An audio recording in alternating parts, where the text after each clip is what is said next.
welcome back to Learn Lounge. We hope you've been watching some of the incredible talks that we've had so far from some absolutely incredible speakers, including international explorer Toby Story-Pugh, Formula One engineer Joe Sturdy, and motivational speaker Mr. Beasy, and many, many more. But if not, you can always catch them, like I said, on demand via the Learn Lounge website, and that is learn.springpod.co.uk.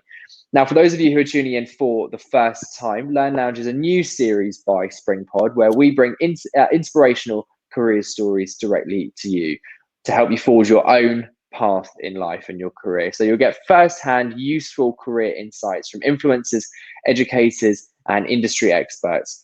Just a couple of things before we start. The talk should last about 45 minutes. My name is Joe, and I'll be your host for today. God, I wish I had hair like that now. Don't forget to join in the conversation using the hashtag LearnLounge. And we'll be raising money for the Children's Trust as well. So please do donate, and I'll talk to you more about that at the end of today's session. Today, we're joined by an independent careers advisor and writer, Mark Woodward. In these very confusing times, it can be very difficult to know what your next steps are. And he's an award-winning career advisor with over 30 years of experience. Mark is here to provide some specialist advice on how you can stand out in the job market. Now, he was previously also the head of careers, webmaster, magazine editor, social media manager, press officer, and photographer for a leading independent school. Now, Mark believes that every young person has tremendous potential and has been a big advocate of this throughout his time as a careers advisor. We're very, very lucky to have him here sharing his knowledge with us today. Mark, welcome to Learn Lounge. Thank you so much for being here with us today. Afternoon, Joe. It's an absolute pleasure to be invited to take part in such a great series of talks. We have SpringPod have put on some amazing speakers over the last few weeks. Yeah, you're absolutely right. The people that we've seen have just been absolutely phenomenal, and I think you'll add to that list as well. So what I'll do is I'll hand over to you now to talk to us about 18 ways to make your future employers notice you. Yeah, brilliant. Yeah, I think what's come across from their stories is the hard work and the energy they put in and the passion they have for everything. But it's been a journey, and that's very much the case for every student. I thought the best way to start off was with a poll. Because in my time as a careers advisor, there tended to be similar questions that would come up. So I know, Joe, I think you've got the questions in front of you. There are three particular options that people have got. Those who perhaps know what they want to do and want more info about it. Those who know the subjects they want to do and perhaps what that will take them into. And then the third category of people who are still open to ideas. But perhaps a little bit worried because they feel everyone else has got ideas. So I don't know if you, Joe, were in any of those three categories. I am personally, yeah. I'm pretty certain of a profession and want more info on that journey. That's where I voted at. Okay, yeah, that's shown, and presumably the talk the other day with Martine was a great help for you in that. It was particularly, yeah. Martine Croxall, current BBC newsreader, she was really fascinating to talk to. So she was the perfect person to speak to for my chosen profession, and a lot of the other talks that we've had as well. We've spoken to a huge array of people. Like I mentioned in the intro there, we've spoken from F1 engineers through to motivational speakers to newsreaders. There's a huge array on there. So whatever career you're thinking about going into, chances are on Learn Lounge, we've spoken to someone who specializes in that career. Totally. And I mean, so many are interlocking as well. And every story wasn't just one career either, was it? It was a collection of inspirational moments, a huge journey for every single one. But, and tied to what they enjoyed a lot, which I think that was the thing that came across so strongly in a lot of them. Absolutely. Yeah. It's the enjoyment as well, because if you enjoy the job, what's the phrase is, if you enjoy what you do, you'll never work a day in your life. So how's the poll going? So at the moment, from the responses that we've had, what stage of your career planning are you at? With 44%, so currently joint, actually, pretty certain of a profession. So option A and option B are both on 44%. And 12% of people saying no idea at all, which is also absolutely fine.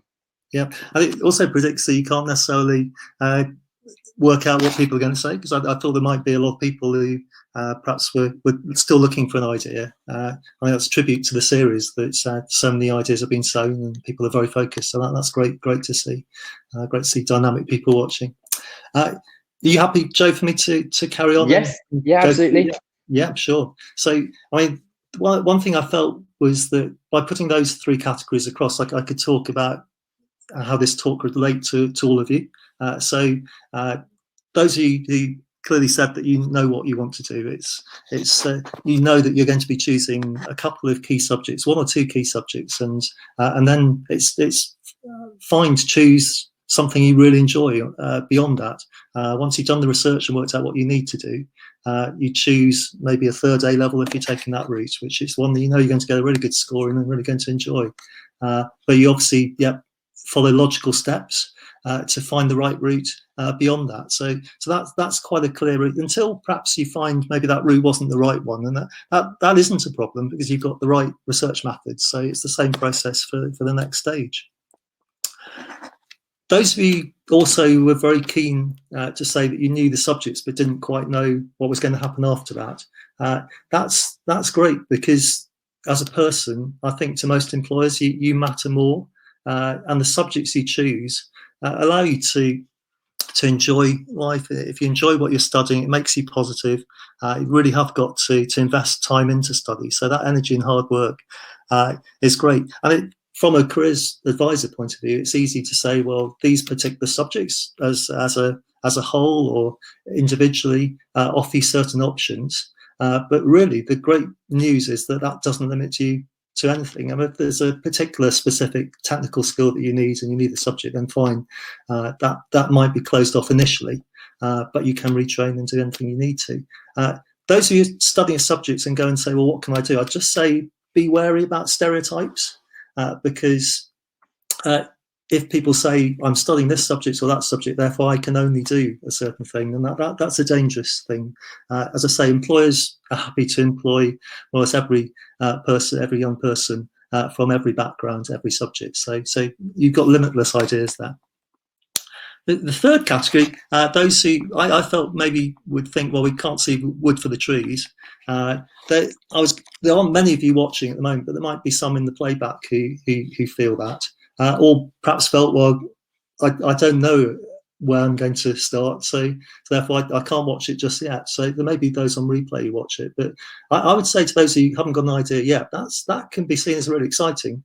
I wouldn't say everyone who knows where they're going to go definitely knows. So to say everyone else knows, I don't think that is true. So don't worry about that, and instead treat it as an exciting opportunity. Really, the school curriculum is quite narrow. Usually, and there's so many jobs that either don't exist in what you see in school or even don't exist in life beyond, that you've got a lot to do. So it really is okay not to know what you want to do, and just if you follow some of the steps I'm going to show you now, that's going to help you a long way down the line. Has the poll changed anything so much, or was that very much stayed? Let's take a look. No, poll's not changed. Still 44%, okay. Both for options A and B, and 12 for C. Okay. Let's move on then to slides. What I thought now would be really worth doing would be giving some practical ideas, some mindsets as well on how you might get the notice of employers. When it says 18 ways to make employers notice you, please don't think you've got to do all 18 of these in the next week. It's a case of doing as many as you think relate to you, but also just be careful. Perhaps you don't choose the easiest ones as well. So choose some to challenge you, but hopefully these will be helpful to you. I wanted to start off by saying, well, you can actually open any door. It may be locked or may be ajar. It may not quite be fully open initially, but please don't let anyone tell you that you've got no chance of getting through that door. Don't let anyone put you off. It's up for you to find out whether a situation is right for you. And I mean, society can be horrible. We've seen in the media over the last few years, and rightly so, things challenged. Racism, sexism, homophobia, they're all wrong. And anyone who says that class can hold you back, age can hold you back, gender, identity, ethnicity, ability, that's not the case. As we all know, we're in an inclusive world. We're all humans, and that's a beautiful thing. It's the world is diverse, the world is inclusive. So there really is globally no barrier for anyone. So you can look at what you want to. So don't let anyone put you off. And that traditionally used to be very much the case, that people would say, well, no, I don't think you can do that. It's not for them to say, it's for you to find out whether you want to do something. So what is really important, and by, as I said earlier, watching this, it's a super start. If you are looking on how to improve yourself, the key thing is actually just simply start. Make those small steps. It's a long journey. It won't, even at my age, I'm still learning things. I think I've learned as much from these talks over the last few weeks as anyone will. But if you make a start, if you have a routine and start doing these little steps, they become a habit. You build ideas, you gain experiences, they give you an energy, give you some inspiration. And I heard it said by one of my former pupils that every touch really does count. They all come back and help you. Alongside that, it really is your choice. So like I said, there's no barrier. No one can tell you really what you want to do. Don't be afraid of trying something that you really do enjoy. There's a lot of talk in careers philosophy about choosing your why, or finding your why, finding your tribe, finding your village, and actually finding the right environment for you. And that's true. It's a cliche, but the best route or the best decision that you're ever going to make is the one that's right for you. It could be university at 18. It could be at 16 an apprenticeship. It could be in a degree apprenticeship at 18. It could be a gap year. It could be some travel. But the key thing is it's no one else's choice other than your own. And time is on your side for that. And the choice you make now, it's your choice, but it's also not a final choice either. What is important is that has come across in so many of the talks that SpringPod have set up over the last few weeks, is that the more inquisitive you are, the more curious you are, the more ideas you'll get. Listening to talks, following people, listening to advisors, subscribing, reading. There's so much quality information that you can gain and gain access to free. It doesn't have to be paid for. I shouldn't be telling the people watching about the world of podcasts and apps and so on, and YouTube and other social platforms. It's a world that you know so well. There's traditional media as well and traditional resources, but there's so much that you can gain. And all of these, the more curious you are, the more inquisitive you are, it does help you create opportunity, and it creates talking points at interviews. And again, it's something that never stops. The moment you stop being inquisitive or curious, your energy tends to deflate, sort of disappear a little bit. So being an explorer is a really good thing. Sometimes, if you want an example of that, on the business side, people say, well, I'm interested in business, but I don't know where to start. You'd say, well, follow 5 companies. Have a look at a local company. Have a look at a regional company, a national one, an international, and perhaps one that's only online. And whether they're in a sector or an area that you're particularly interested in, you'll get a lot of information and find areas to explore. And that really does help that journey along. Once you're doing that, a lot of people say, build your commercial awareness. Once you've got an area or sector in mind, then the important thing is to find out as much as possible about it.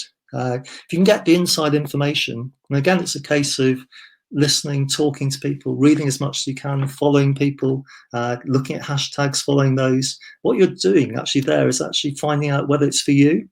And again, it's important to keep that alive throughout that journey. There is that cliche again that it's a marathon. This is happening. Small steps take you along that way. And it's going to be so impressive when you get to the point where you are at an interview.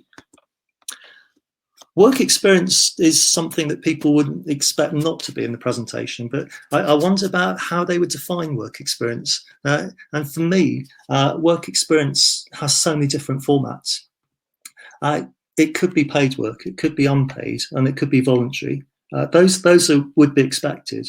But in terms of length, I think traditionally work experience is always seen as a week, or perhaps at university level it would be an internship over a summer. but an experience that lasts the length of a phone call, the length of a coffee with someone who's working in that industry, an email exchange, whether it's a day, whether it's an evening insight that a lot of companies do put on, whether it's something along those lines, it all counts. And for some areas, work experience isn't possible by age restriction or lots of other prevention, especially in these times. It just isn't going to happen face to face. So virtually, online, doing a MOOC, a massive open online course, studying something like that, where you can prove your interest to someone, or if you've read something, researched something, they all count. And the reason they're important isn't perhaps only to impress an employer, but it's also to find out for yourself whether that works for you, whether that sector is the one that you really want to go into. It gives you so much to talk about, obviously, at the interview. But the key thing is that you're finding out for you. And people might say, well, where can I get that? Where can I do that? There is so much online. I mean, LinkedIn will be mentioned to you a lot by your careers advisors, I'm sure, but it's a super place to start. Apps like SpringPod, obviously, really, really helpful.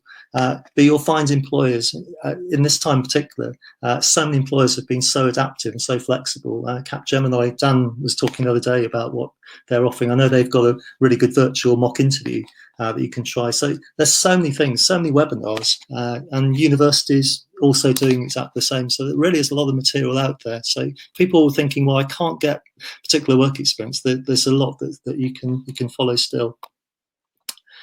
While you're doing all that, you've built a huge network, and that you haven't necessarily thought, right, I am going to build my network at that point. Partly with your generation, it's so easy. I'm telling you to do something that's so natural. Networking has always been vital, but it's never been easier and never seemed more natural to young people. You have to be brave and you have to be professional, but you find if you ask people, the worst that can happen is they'll say no initially, but you'll find more often than not people do reach out. People really do want to help. I think they remember how difficult it always is for them. Again, the speakers throughout this series have really put that across about how people advocated for them and helped them through. Obviously, LinkedIn works for certain sectors for networking. That's brilliant. But think about your connected circle. Think about the former pupils at your school. Every single sector is covered within a year group very often. The rich variety of professions and experiences that those former pupils go on to is such a great resource. There's your family, there's your friends' family, your neighbours, your peers. They're all able to give you that network and help you along. And I think also one of the reasons why that's so vital is because there's such a hidden job market. And people are saying it's going to be harder to impress initially, I think, after the struggles we faced this year. But the hidden job market is such that so many jobs just don't get advertised. So if you're in a network already, you see those opportunities before others do. So it's so important.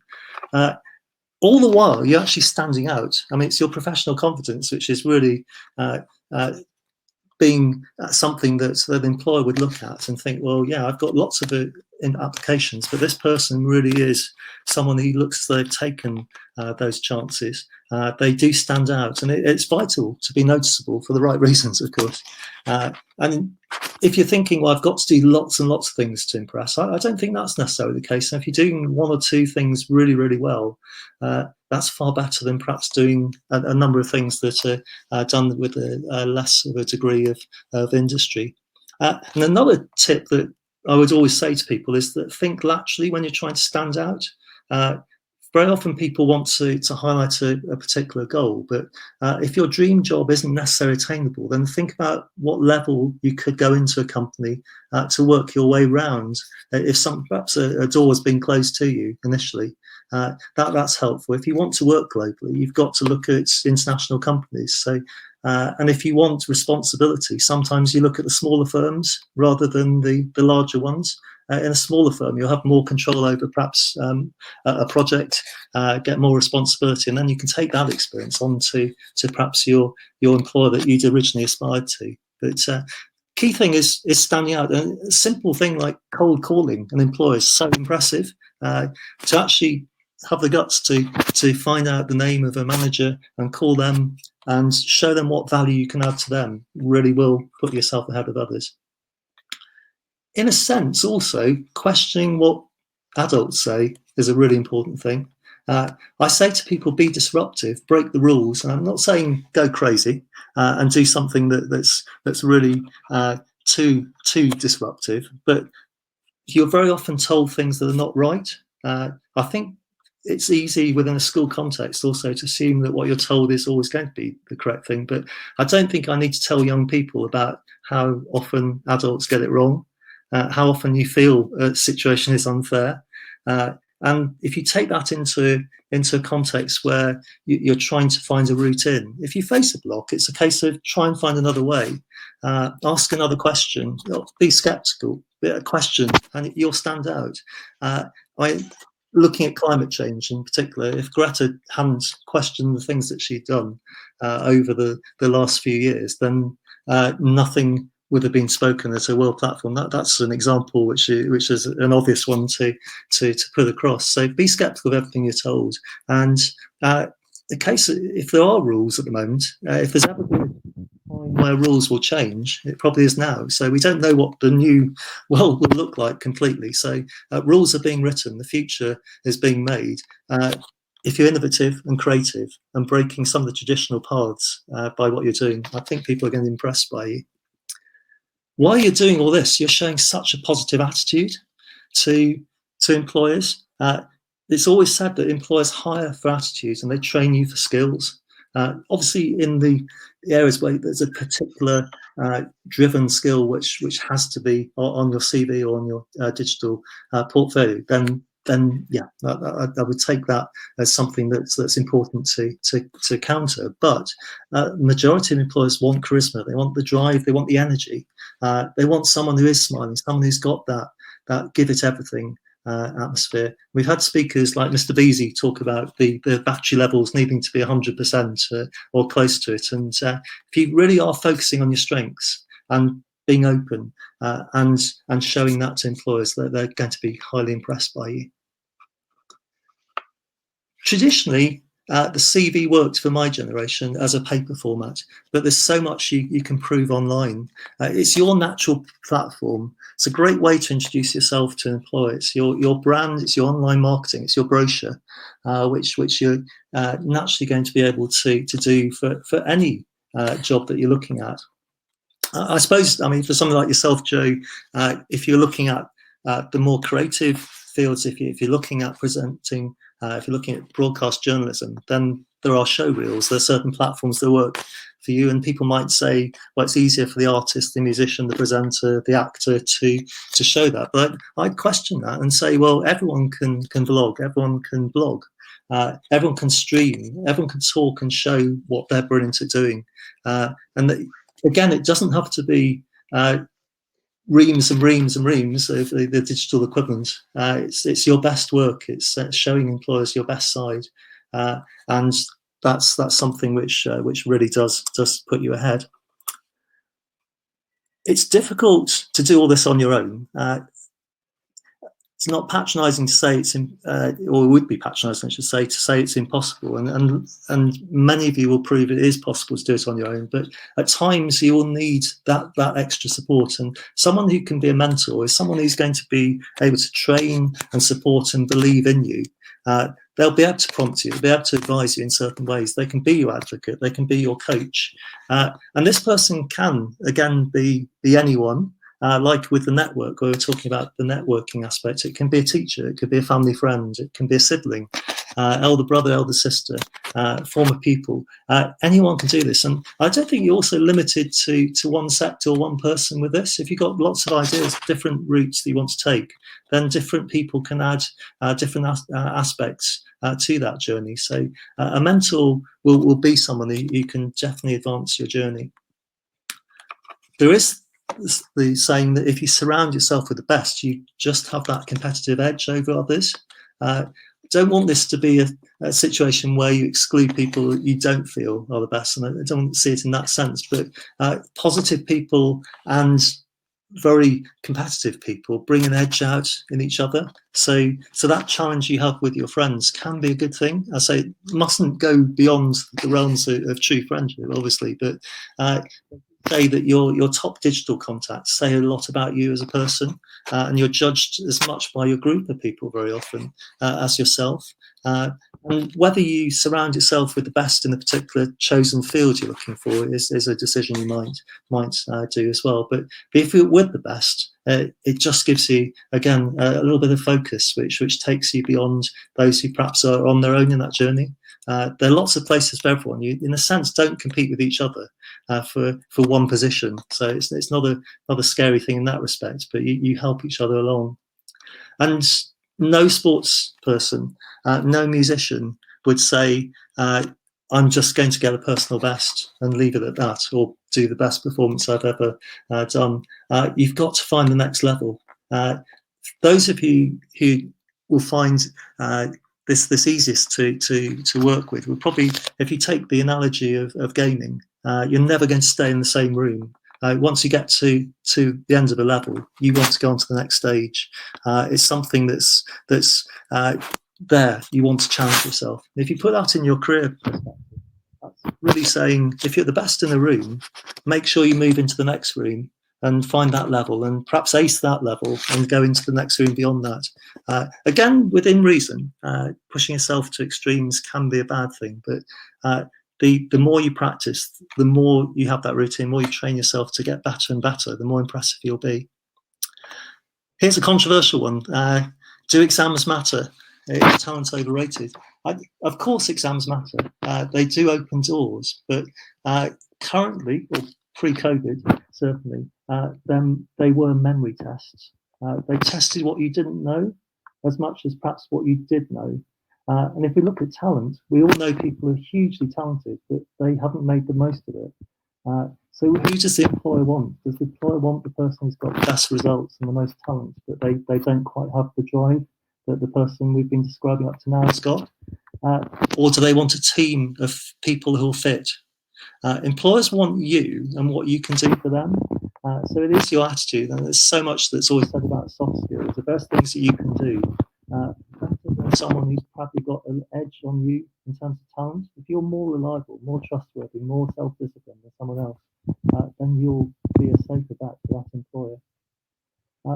An example, deadlines. Very often employers put up a job they've got, say, 50 to 100 applications, if that's what they're looking for. They'll close that deadline. They won't wait till the particular date.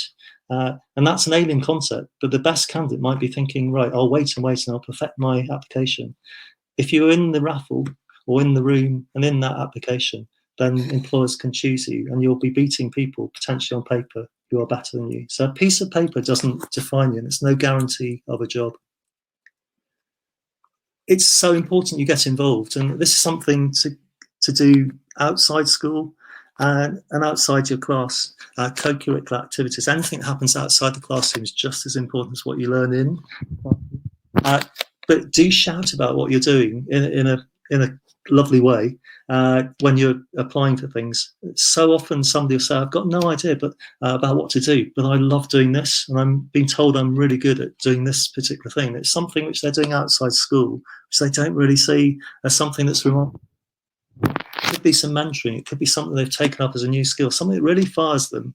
So get involved in things, and again, you'll find more things that you might well choose as a future.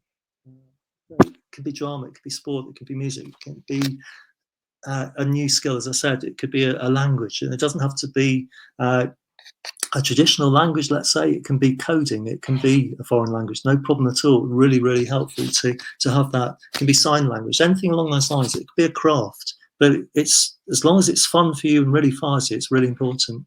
And it gives you, again, more to talk about. It tells employers something about you that separates you out and makes you stand ahead. Now, the slogan goes, really not you can do it, but just do it, doesn't it? Other shoes are available, obviously, and other slogans are available. But I would say this is your time.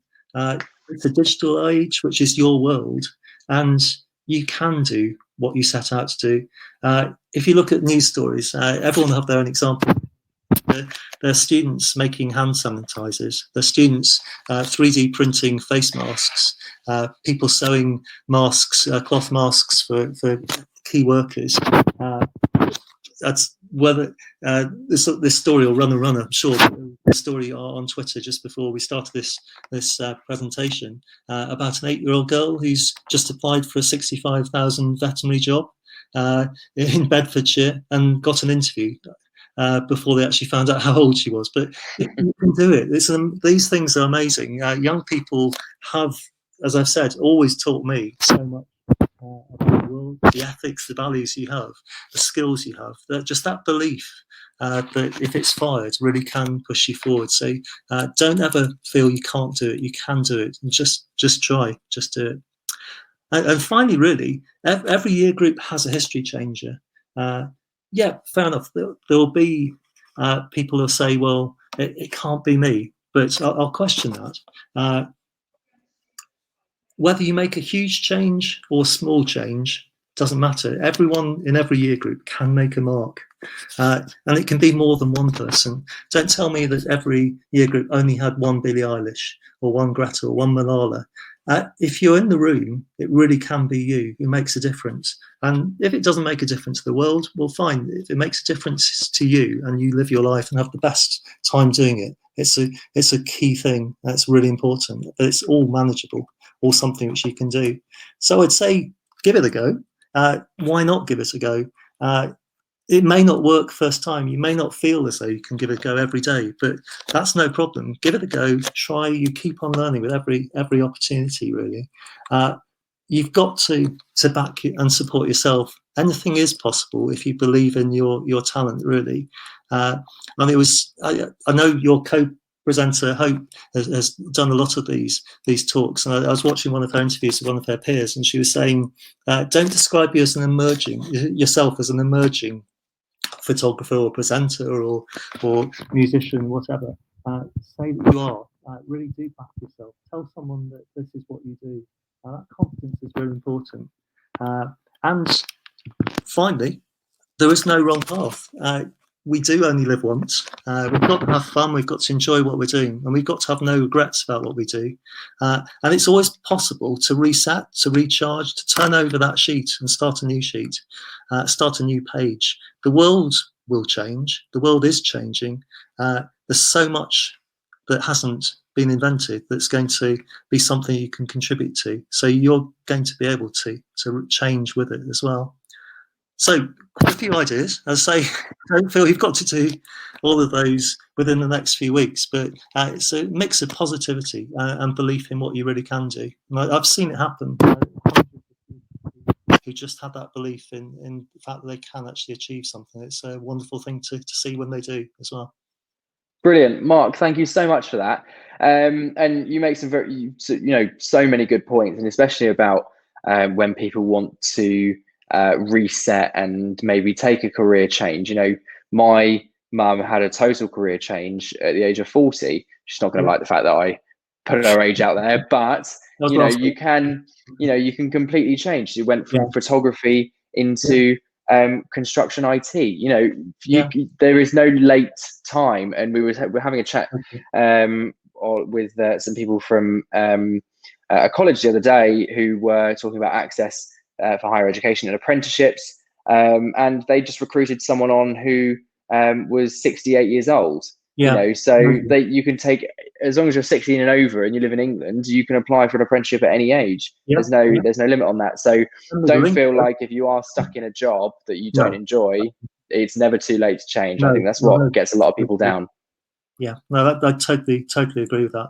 I mean, you've got to do something for yourself, haven't you? It's the case of have a go. Be confident that you can do that. But definitely true.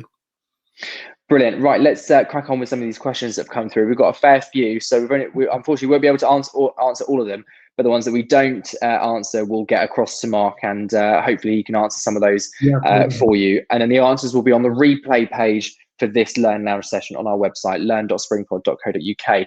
Right, guest 455 has said, networking is quite complicated for some of us. How do you propose that we get started? Again, great question. It can be daunting, and it's the case with a talk like this. You can bombard people with ideas. So yeah, just pick one idea at a time. So what we're saying about networking, one stage at a time. If you know an area you're looking at, have that in focus first of all, and think perhaps initially it may be people that you choose. Is there someone you know who's following that path already? So someone you could talk to there. I think if you very often people say, oh, I can't think of anyone, or in that initial moment they can't. So that's where something like LinkedIn or any other platform that works for you. But LinkedIn is amazing. That's brilliant because you can actually go on and you can search if you've got a particular field in mind. I don't know if they've given any indication on the question of the field they're looking at, but let's say it is business. You can look at different aspects. You can look at companies, you can look at people, and I think the more you begin to look at it, then you become more confident to perhaps reach out to people. You can watch what's going on. You can look at conversations. Then perhaps you'll feel you can jump in. But so either a specific person or at a group would depend on the sector, I guess. The question on what will work, but just starting, making a beginning on it has got to be a good way. Guest 464 was asked, what would you say is the best way to get in touch with a potential employer or company that I would like to work for? Okay. At any stage, or are we thinking in particular in lockdown? I cover that both. I'd say at any stage, yeah. Any so stage. Provided we're out of this situation. Yeah. Targeted approaches are so important. I didn't say much about the CV. I said there was a traditional tool and perhaps one that perhaps isn't used as commonly once you're into the world. But having a CV that says great things about you, that sells yourself. A CV is a 1 or 2 page document that really highlights your strengths. It's a marketing brochure about yourself to someone who doesn't know anything about you. So having something like that, and if you want to take traditional methods, sending it to a particular employer, find out the name of the person it's going to, give a call and find out who that should go to. But when I said about break the rules, if, for instance, after a week you haven't heard back from that company, contact them again. Be brave enough to call and say, well, I sent my CV in, sent a covering letter with it, explaining what I'm looking for. Has anyone received it?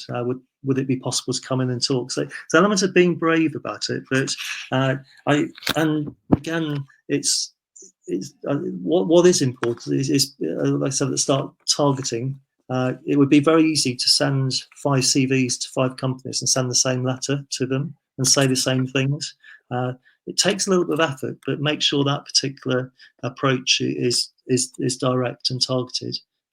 So spending a lot of time on a few is better than doing that. If that doesn't happen, there's so many other ways. There'll be if that particular company again is one that you're so keen on that you don't want to let them slip past. The social angle, again, have a look at what they're doing on social media. Something you can comment about, something you can show them that you're doing. So building a conversation there, then you might get a way in that way. But don't be frightened of contacting them if they don't reply to you. And from personal experience as well, when you are trying to talk to people and when you are sending off job applications, over the last week I've had about 15 rejections, and you just got to it's going to happen. It will happen. You've just got to keep going because eventually it's not about you, is it? Really, exactly. You just may not be the fit that they're after. It's nothing against you personally, or if you are lacking in a particular skill, and they tell you, that's your opportunity to go away and develop on that. Yeah, I mean, again, if they may not have that opportunity, a company that perhaps says no to you initially, that the person who's asking that question, it may be they say yes, you need to do X and Y, and come back. And it's amazing how that person, you've started a network with them, in effect, haven't you? So, you can come back and be positive later on. But it's never, if they reject it, there is always that, it's their loss, and move on to something that is. Guest 726 has asked, how early do you think I should start looking at my career options? When it's right for you. not sure what age that, whether that's somebody who's 13 or 14 asking that question. There's so much going on in your life. Your career is going to be something that's with you for a long, long time. Retirement age is looking like it's heading to the early 70s. Yeah, it's going to be a long journey. But when it feels right for you, if you've got an idea, just explore it. That's the crucial thing. And don't forget, again, you don't have to have a finite finish. It's a bit like the question where someone says, well, when will I feel successful? When will I have achieved what I need to? And they're different scales of this, aren't they? It's being fulfilled and enjoying that journey. So starting when you feel right, small steps. Guest 699 has asked, how often would you say we should have sessions with our school's careers advisor during normal term time? That's a very political question. The way that the government has set the career service up is not going to help you. I know in Scotland, looking at those forums, there's a lot more direct face-to-face. It's if you've got the luxury of someone that you can access, who's got that professional side, use them as much as you physically can. The people who keep on asking are not a pain at all. It's lovely to get questions. You want to help people. That's what we're there for. So use them as much as you feel you can. Keep on getting ideas from them. And also from a range of people. I'll be the first to admit I know so little about so many professions, so many things that haven't been discovered.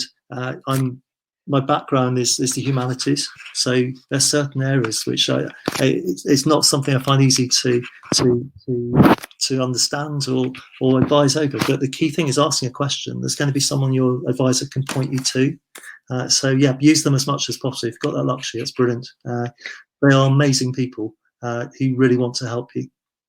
Brilliant. And we've got time for just one more question. So I'm really sorry if we haven't been able to answer your question. All the ones that you've sent through, we'll send over to Mark and they'll be on the replay page in the coming days. All right. So make sure you keep checking back there. Final question is from guest 881. I've done a lot of extracurriculars like music, sports and volunteering. Should I put all of them on my CV? Again, I mean, first of all, brilliant. It's so good that you've done that, and that will have inspired you. You'll find some that you really do love more than others, but no, that's brilliant. With the CV, it's a case of targeting. Some may be more relevant for one particular application, but don't discard them completely, because what that says is you've done so much more than just study. You found the time to do these things. So employers love to know more about you. You're introducing yourself, so they're all valid. But there might be one or two that are more important for a particular job. So if it's in the first one, was it music? Would it be okay just to be reminded of the... Oh, they disappear. That's fine, that's okay. Sorry. Oh, no, I found it. Sorry, I found it. Music, sport and volunteering. There they are. Yeah, if let's say something in the creative, the performing arts was something that you really want to struggle on, that'll be that's the first one there's a direct interest to the employer. But then sport and the volunteering will prove that you're somebody who's not only managed your time well, but you're a team player from sports. You've got particular skills, individual skills and team skills there. So they are important. But yeah, target the key ones. Yeah. Fantastic. Mark, we've had such a great session today and we've had so many questions come through as well. So I'm really sorry that we've not been able to answer all of them. But like I said, we'll get them to Mark and they'll be on the replay page for this Learn Lounge website, learn.springpod.co.uk. And while you're there, book yourself in for some previous sessions book yourself in for some future sessions and you can watch back the previous sessions. That sounds about right. I think that we all feel so much better prepared for entering the workforce. So thank you so much for taking the time to be here. Just a reminder that we're also raising funds for the Children's Trust. The link is on your screen now. Please do donate. It's a UK leading charity for children with brain injury. The link is on your screen now, childrentrust.org.uk/donate. Mark, that was such an insightful, informative session. Thank you so much for being here. And Learn Lounge is going to be taking a very short break over the half term, but we'll be back with more incredible speakers and fantastic employers on June 1st. Meanwhile, remember that you can always catch up with the previous talks on the Learn Lounge website through our on-demand replays. Thank you so much for joining us, and we'll see you in a few days. Take care. Bye-bye. Thank you, Joe. Bye.